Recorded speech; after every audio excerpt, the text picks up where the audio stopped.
Buenas noches. Les habla Teodoro Darnot, precursor de la teocracia para Venezuela y América Latina. Vamos a tratar un tema basado en mi obra inédita El pecado político.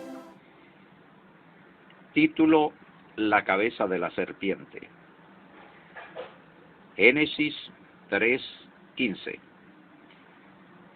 Dos fuentes de información están estrechamente entrelazadas.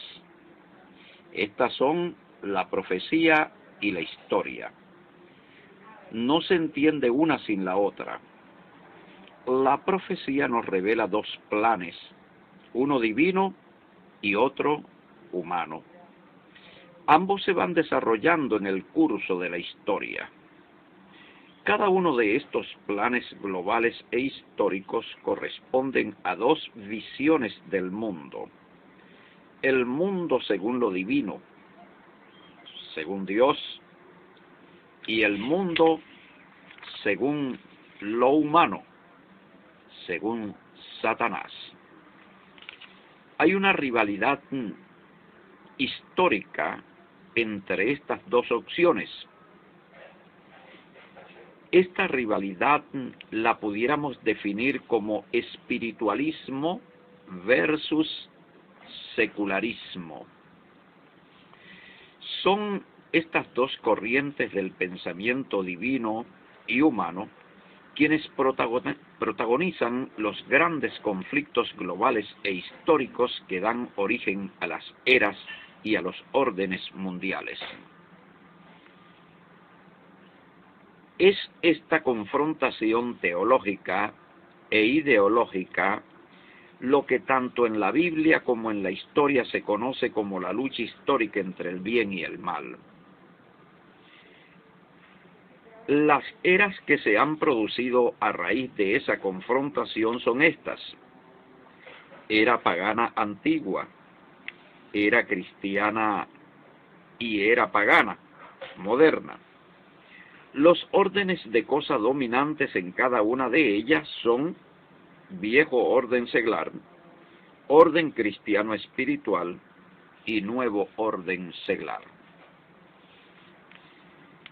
Las tres coyunturas históricas son el diluvio, el triunfo del cristianismo y el triunfo de la revolución secular euroamericana. Cada una de estas coyunturas trajo consigo un modelo de mundo, según el pensamiento divino y según el pensamiento humano. La otra cara o reverso de la historia, el lado oculto y que revela la profecía, es que el pensamiento humano es inspirado por los poderes ocultos del mal. Existe una unión entre los poderes seculares y los poderes espirituales de maldad. Y son estos poderes opuestos a Dios quienes inspiran y ordenan los ordenamientos jurídicos, políticos y sociales que producen el modelo de mundo que corresponde favorablemente a su plan global. Esos poderes en el mundo antiguo se les llamó los dioses. De ellos surgen las filosofías políticas, jurídicas y sociales que dieron origen al viejo orden seglar.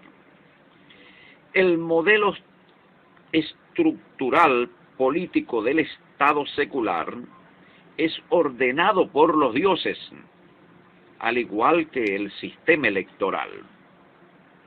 Las elecciones en el viejo orden seglar eran entendidas como algo religioso ordenado por los dioses. De este concepto pagano se organiza y constituye el Estado seglar, en unión y obediencia a los poderes de las tinieblas. Esto no lo digo yo, ni es algo que se me ocurrió a mí. De esto hay muchísima información en libros de historias e internet.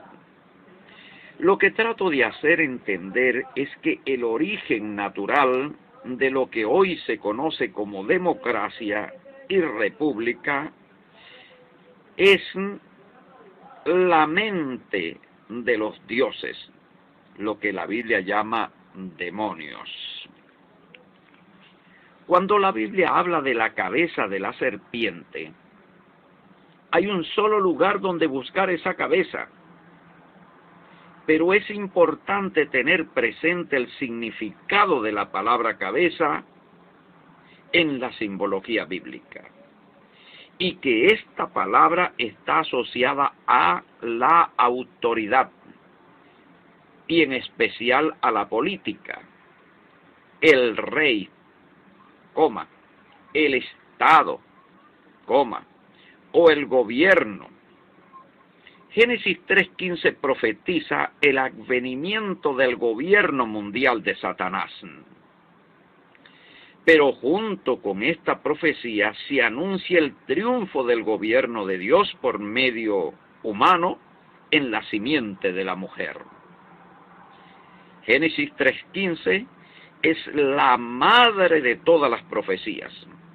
En ella se revela toda la lucha humana en todo el transcurso de la historia. Pero la humanidad estará siempre dividida en esa lucha. Una parte de ella será simiente de la serpiente y la otra simiente de la mujer. La cabeza de Satanás triunfará, pero finalmente será destruida por la simiente de la mujer. Quien no logre penetrar en este misterio, no logrará entender la vida humana y la realidad en que se mueve. Si no se entiende Génesis 3:15, no tiene significado el llamarse cristiano, judío o musulmán. Pues todas estas denominaciones tienen significado si se entiende la profecía. Si no, no. ¿Pero por qué? Porque en la vida solo se puede ser dos cosas y nada más. O se es simiente de la mujer o se es simiente de la serpiente. Todo es relativo al lugar que usted escoja en este conflicto histórico. Para comprender Génesis 3:15 se necesitará conocer qué son la serpiente, la cabeza de la serpiente y la simiente de la serpiente. Este conocimiento es la llave de entrada a este primer misterio. Entraremos al estudio de esta profecía por el lado de la mujer, como figura simbólica. En Génesis 3:15, Eva está simbolizando a la mujer de Apocalipsis 12:1-2. Y pondré enemistad entre ti y la mujer, y entre tu simiente y la simiente suya. Esta te herirá en la cabeza y tú le herirás en el calcañar. Apareció en el cielo una gran señal, una mujer vestida del sol, con la luna debajo de sus pies y sobre su cabeza una corona de 12 estrellas. Y estando encinta clamaba con dolores de parto,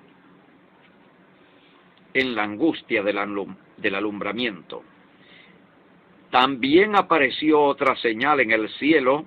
He aquí un gran dragón escarlata que tenía 7 cabezas y 10 cuernos, y en sus cabezas 10 diademas. Y su cola arrastraba la tercera parte de las estrellas del cielo y las arrojaba sobre la tierra. Y el dragón se paró frente a la mujer que estaba para dar a luz, a fin de devorar a su hijo tan pronto como naciese. Apocalipsis 12:1, 2, 3, 4. Aquí en Apocalipsis 12 nos encontramos con los mismos personajes de Génesis 3:15. La mujer, la simiente de la mujer y la serpiente, llamada acá el dragón, y vemos la enemistad entre la serpiente y la mujer, es decir, el conflicto entre la serpiente y la mujer.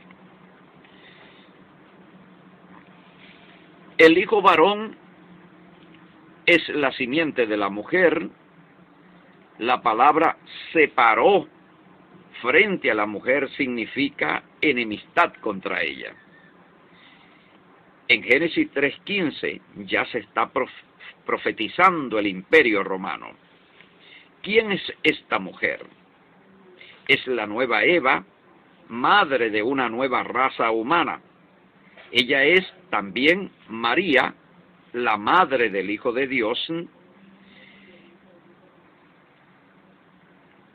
que es la simiente de la mujer, de la cual nacen 12 príncipes que son simbolizados con 12 estrellas, como también los hijos de Jacob habían sido simbolizados con 12 estrellas.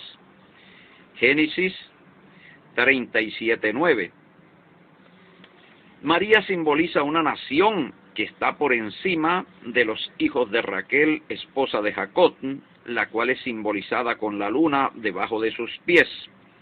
La mujer y la serpiente son dos figuras simbólicas de dos poderes mundiales enfrentados, uno espiritual y otro secular.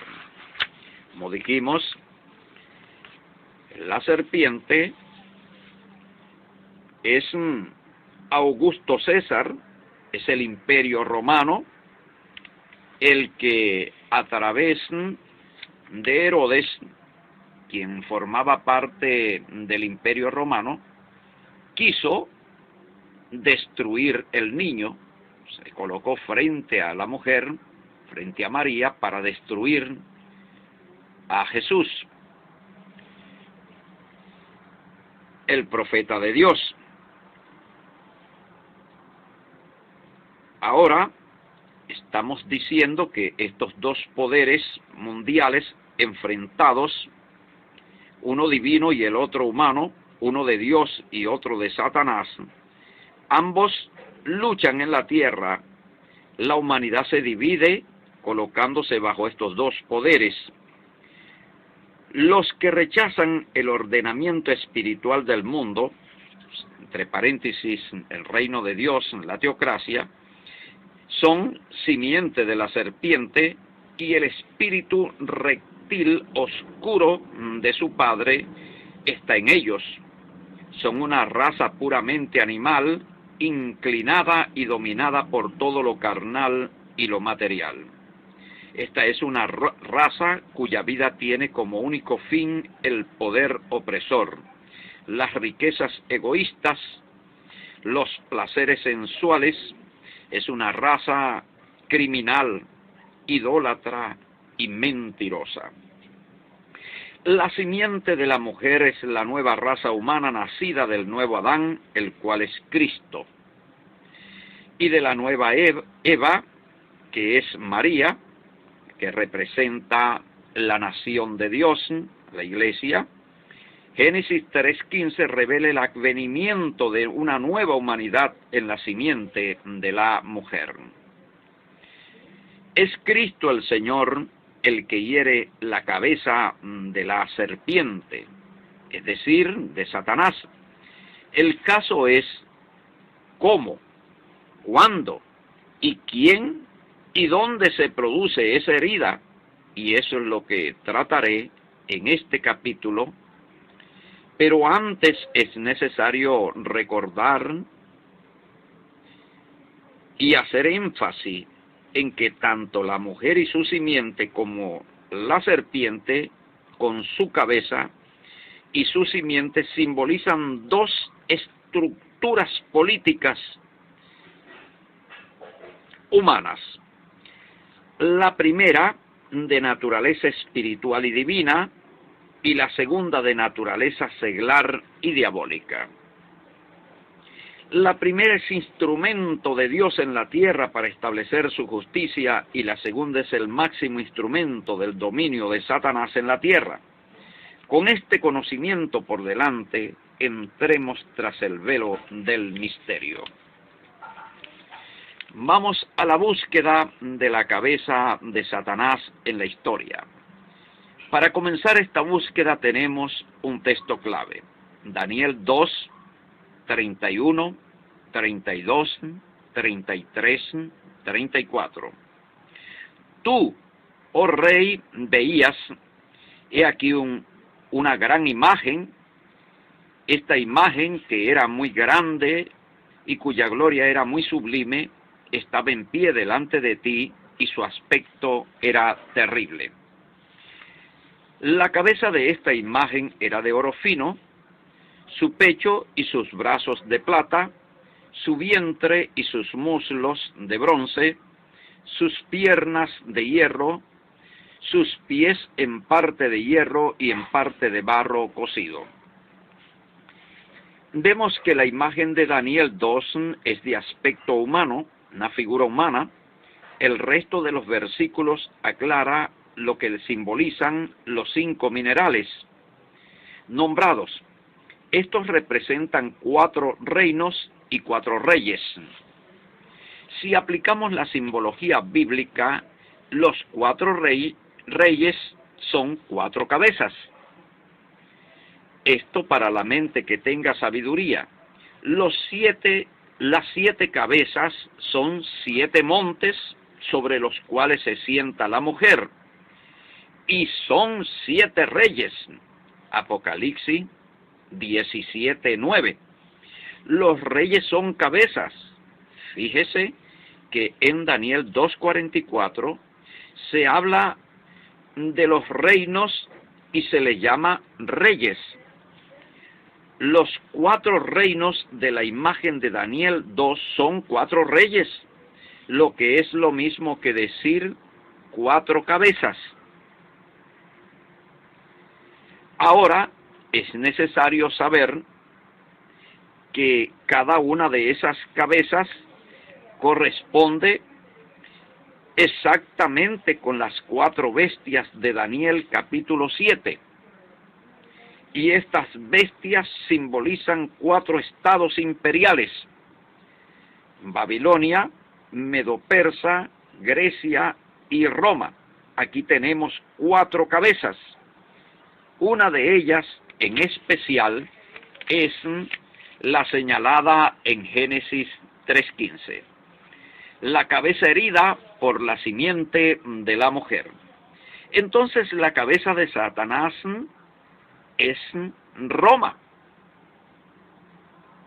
Pues Cristo vino, o sea, la simiente de la mujer fue a Roma, a la 4ª cabeza. Y es allí, con su muerte en la cruz, cuando hiere esa cabeza de Satanás llamada Roma. Pero ¿cuál Roma? ¿O cuál fase de Roma? ¿La Roma monarquía o la Roma de república democrática? Esto es necesario aclararlo, pero antes tengo que agregar que la figura humana de la imagen de Daniel 2, la cual está compuesta de 4 reinos, ella representa una era y un mundo. Viejo orden seglar, el poder político humano de Satanás. Es de notar que ese poder antiguo finaliza con Roma. La herida en esa cabeza la podemos ver en Daniel 2:34. Estabas mirando hasta que una piedra fue cortada, no con mano, e hirió a la imagen en sus pies. ¿En qué imperio? En Roma. O sea, hirió a Roma, hirió a la 4ª cabeza la piedra cortada, la cual es Cristo. El Señor, que llega en el gobierno mundial de Roma republicana, bajo Gaius Iulius César Augustus. Cristo el Señor no llegó a la Roma monarquía, sino a la República Democrática Imperial de Roma. Llegó bajo el dominio mundial del viejo orden seglar, un mundo donde Satanás era rey, legislador y juez, y su instrumento de gobierno global era el imperio. Este es el dragón, el imperio, como estado. De allí, de ese poder político global, salían sus decisiones, o sea, las decisiones del dragón, las decisiones de Satanás, y se convertían en leyes. El estado imperial era mente, oído y boca de Satanás. Es claro que Satanás sin el Estado no tiene poder mundial organizado, por lo tanto no tiene gobierno sobre la tierra. Los seres humanos son por naturaleza inclinados a oír solo con sus oídos físicos. Por eso Satanás necesita del Estado para gobernar a la humanidad, para darle órdenes, para ser oído y entendido por todos. El hecho de que Roma republicana y democrática fuera el instrumento político de dominio mundial de Satanás nos revela a Satanás como republicano y democrático. Y con la democracia, desde su imperio, Satanás tiene bajo su poder a todos los estados de la tierra. San Lucas 4, 5 y 6 nos muestra esta realidad. Y le llevó el diablo a un alto monte, y le mostró en un momento todos los reinos de la tierra. Y le dijo el diablo: a ti te daré toda esta potestad y la gloria de ellos, porque a mí me ha sido entregada y a quien quiero la doy. Dos cosas llaman la atención en estos versículos. Estas dos cosas son: todos los reinos de la tierra son una sola potestad, un solo poder. La otra cosa es que ese poder es de Satanás. El imperio tiene como su dueño al mismo diablo. Es el imperio del dragón, el lugar de su trono en la tierra, de su poder y autoridad. Jesús el Señor nació estando el mundo bajo el poder del dragón. Esto simboliza a Augusto César. Es en este periodo de tiempo cuando el dragón se para frente a la mujer para devorar al Señor Jesús recién nacido. Apocalipsis 12:4. Cuando muere Augusto César, sube al poder Tiberio César. Allí es donde se opera un cambio en Roma. Roma pasa del dragón a la bestia. Quien le ofrece los reinos de la tierra al Señor Jesús no fue el dragón, es la bestia, Tiberio César. Esos dos gobiernos se encuentran simbolizados en Apocalipsis 12 y Apocalipsis 13. Dividimos el Imperio Romano en dos partes: la Roma de la bestia y la Roma del dragón. César Augusto es el dragón. La cabeza herida no está en el dragón, sino en la bestia. Pero ella tiene 7 cabezas y solo una de las cabezas está herida. Tiberio César es una cabeza de la bestia. Hay que tener cuidado con no confundir la bestia de Apocalipsis 13 con la de Apocalipsis 17, pues son dos poderes parecidos, pero diferentes uno del otro. Entonces, tanto el dragón como la bestia son emperadores, y la cabeza herida es también otro emperador.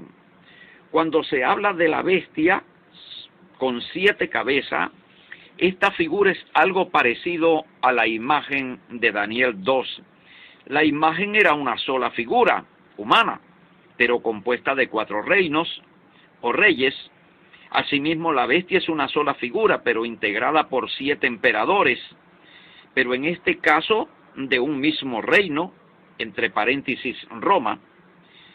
En el caso de la imagen de Daniel 2, la figura está compuesta con reinos diferentes y opuestos, aunque todos eran paganos. Las 7 cabezas todas son iguales, todos tienen la misma naturaleza, todas conforman la bestia. Por lo tanto, todas son bestia. Lo mismo ocurre con el dragón, el cual es otro tipo de bestia. Una es llamada dragón y otra es llamada bestia, solo por razón de un cambio de forma de gobernar. Cuando el dragón deja el gobierno de Roma, él entrega su poder, trono y autoridad a su sucesor, y este tiene una forma diferente de gobernar la República Democrática de Roma, y su forma es bestial, cruel, sanguinaria y corrupta más que la del mismo dragón. Bien, ¿cuál de las 7 cabezas es la cabeza herida? Para responder a esta pregunta, analizaremos la herida de la cabeza. De ella se habla en Apocalipsis 13:14. Allí dice: la bestia que tiene la herida de espada y vivió. Fíjese que la herida de la bestia es de espada.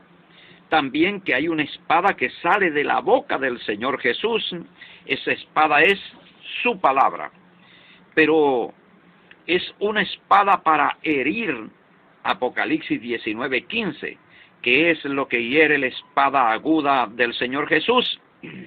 Mire lo que dice el texto: para herir con ella a las naciones. Roma es la nación herida. Todo concuerda de forma perfecta. En el año 15 del imperio de Tiberio César comienza el Señor Jesús su ministerio. Ver San Lucas 3:1, 21, Lucas 4:1, San Lucas 8:1. 3 años estuvo el Señor Jesús predicando y enseñando, pero en esos 3 años no hirió a la bestia en su cabeza, pero el golpe de espada contra la cabeza ya estaba lanzado, pero aún faltaba que llegara a la cabeza de la bestia, esto es, a la ciudad de Roma y a la casa misma del emperador. Entonces la palabra de Cristo el Señor se encarna en un poderoso movimiento que surge desde Palestina y se dirige hacia Roma triunfante. Una vez en Roma penetra esta ciudad, su sociedad, su estado, su gobierno, hasta debilitarlo a tal manera que lo derroca del poder.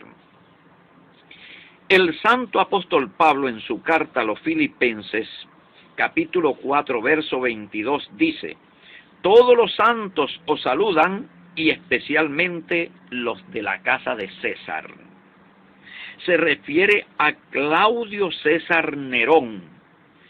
El santo apóstol Pablo estaba preso en Roma por causa de anunciar el reino de Cristo, o sea, anunciar el teocratos, anunciar la teocracia. Él estaba preso porque era teocrático, anunciaba la teocracia, que es teocratos en griego, y que traducido al castellano es reino de Dios. La buena noticia que él llevaba era la llegada de la teocracia al mundo. Entonces, el santo apóstol estaba preso en Roma por causa de anunciar el reino de Cristo. Y a Cristo como rey, su proceso judicial duró varios años y su condición era preso político, o sea, por el delito de sedición. El evangelio en ese momento, el anuncio de la llegada del reino de Dios, de la teocracia, era visto por el imperio como un caso político, como insurgencia, como rebelión contra Roma, pues estaba presentando un nuevo modelo de mundo, contrario al mundo establecido por el emperador. Y eso es lo que tiene que ser originalmente, algo contrario a lo establecido por Satanás. Cuando el Evangelio llega a Roma, cuando digo el Evangelio me refiero concretamente al anuncio de la llegada a la tierra del reino de Cristo, el nuevo orden espiritual. Cristo recibe toda autoridad y poder en la tierra. O sea, no me estoy refiriendo a lo que hoy en día llaman Evangelio. Jesucristo ha venido a reinar en la tierra. Él ha vencido y ahora es el rey de los reyes de la tierra. Por lo tanto, el llamado a todas las naciones es a reconocerlo como rey y a obedecerlo como tal. Apocalipsis 1:5. El soberano de los reyes de la tierra. Al ser soberano de los reyes de la tierra, los reyes de la tierra le deben estricta obediencia a Cristo Jesús. Los reyes de la tierra tienen ahora un soberano, y esto deben saberlo y acatarlo. Este mensaje es la espada aguda de dos filos que hiere a las naciones, por eso dice la palabra. Abro comillas. Contravienen los decretos del César diciendo que hay otro rey Jesús. Cierro comillas. Hechos 17:7. Fíjese qué interesante decir que Jesús era rey, contravenía los decretos del César. Preste atención a este otro texto. Todo el que se hace rey a César se opone, o sea, oposición a César. San Juan 19:12. Cristo representa la oposición al César en cuanto a que es rey, y no solamente rey, sino rey de los reyes de la tierra. Como sabrán, para condenar y ejecutar a un hombre en la República de Roma hacía falta cumplir con el derecho romano. Aunque el juicio contra el Señor Jesús fue muy irregular, es evidente que Poncio Pilato le asignó una causa castigada por el derecho romano, y esa causa fue pública en el escrito del mismo Pilato. Y el título escrito de su causa era El Rey de los Judíos, San Marcos 15:26. Causa se refiere a su delito contra el derecho romano. Hechos 17:7, San Juan 19:12, San Marcos 15:26. Estos tres textos coinciden en la interpretación política que Roma le daba al título rey. Sin un poder sobre las personas no hay tal cosa como rey. Si Jesús decía ser un rey, entonces estaba pidiendo obediencia de alguien. Eso no se podía hacer en Roma sin permiso del emperador. Las palabras rey y reino, como quiera que se le quieran usar, siempre están relacionadas con obediencia. Pedir obediencia sin permiso del César era grave delito político. Esta es la razón por la cual los procesos judiciales contra Pedro y Pablo, por cuanto decían que Jesús era un rey. El cristianismo en Roma era insurgencia contra la república y la democracia. La herida a la bestia tiene que ver con la pérdida del poder político. De esta, el auge del cristianismo fue un certero golpe de espada contra todo ese poder, corrupto, vicioso y violento, y por sobre todo eso, idólatra. Pero, ¿por qué Roma veía en el cristianismo algo insurgente? Si usted estudia el sistema político democrático y republicano, usted encontrará que toda su doctrina y simbología solo tiene su origen en los dioses demonios Es doctrina ordenada por los dioses demonios y simbología satánica pagana. Esa es la verdad. Para los cristianos del tiempo de los apóstoles, la república y la democracia de los filósofos griegos son doctrinas de demonios. Era la potestad de las tinieblas de donde el Evangelio de Cristo quería sacarlos para llevarlos al orden santo y espiritual llamado Reino de Cristo, el cual exige reconocer a Cristo como Rey y obedecerlo aún contra los decretos del César. La palabra divina de Jesús, el Señor, llegó a Roma, cual espada. La bestia se resistió a ser herida, persiguió, juzgó, apresó, condenó y ejecutó a miles de santos y mártires del Señor Jesús. La Biblia y la historia nos relatan el crecimiento del cristianismo en Roma, pero el culto pagano era un tremendo poder dentro del Estado y el gobierno. Todo el protocolo y la liturgia política y jurídica del Estado y del gobierno romano estaba llena de simbología y ritos paganos satánicos, como sucede hoy día con los estados modernos y su culto a los próceres. Y estos ritos paganos tenían fuerza legal constitucional, lo mismo que hoy día. Entonces la espada tenía que llegar al emperador mismo y herirlo. ¿Qué significa herirlo? Significa quitarle su poder, debilitarlo, derrocarlo, para establecer el nuevo Estado cristiano, el nuevo gobierno cristiano, el nuevo orden cristiano espiritual. Gracias, Dios les bendiga.